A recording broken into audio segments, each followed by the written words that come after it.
أصعب حاجة في التربية إنك تباني قوية قدام طفلك من غير ما تكسريه، لإنك لو كسرتيه هيخاف منك، ولو ضعفتي هيتحكم فيكي. طب أعمل إيه؟ خليني في الأول أسألك شوية أسئلة. ليه كل ما تحاولي تبقي حازمة ابنك بيعند أكتر؟ هل فعلا الشدة بتربي ولا بتكسر حاجة جواه؟ إزاي تحطي حدود من غير ما تزرعي خوف؟ وإيه الغلطة اللي أغلب الأمهات بيقعوا فيها هنا؟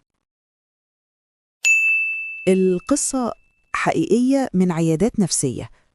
جات لي في العيادة كانت بتقول ابني بقى عنيد جدا، بيرفض يسمع الكلام، فقررت أبقى حازمة. مفيش نقاش. النتيجة بقى بيسمع، بس بقى بيخاف وبيكذب وبيبعد. التحليل الحقيقي، هي كانت فاكرة إن كده بقت قوية، بس الحقيقة هي استبدلت الفوضى بالخوف. السؤال المهم، طب يعني أسيبه يعمل اللي هو عايزه؟ لأ، القوة الحقيقية في التربية هي إنك تتحكمي في طريقتك مش في طفلك. 3 مفاتيح عملية. اهدي قبل ما تردي في نفس الموقف. قلت لها أول ما يعاند ما ترديش فوراً. ليه؟ لأن ردك السريع بيكون من عصبيتك مش من وعيك.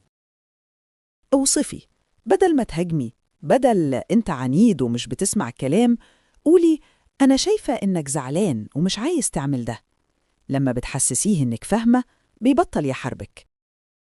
حطي حدود بهدوء. قالت له أنا فاهمة إنك مش عايز، بس لازم نعمل كده، وأنا هساعدك. لا صراح ولا تهديد. النتيجة بعد فترة قالت لي بقى يسمع من غير ما زعق، وبقى يحكي لي بدل ما يخبي. الطفل مش بيكسر القوانين لأنه سيء، هو بيختبر هل أنتِ أمان ولا تهديد؟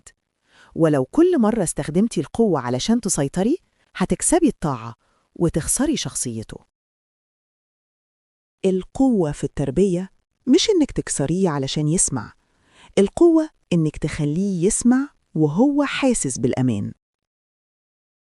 قوليلي، إمتى حسيتي إنك كنتي قاسية زيادة وندمتي؟ خلينا نفهم الموقف سوا.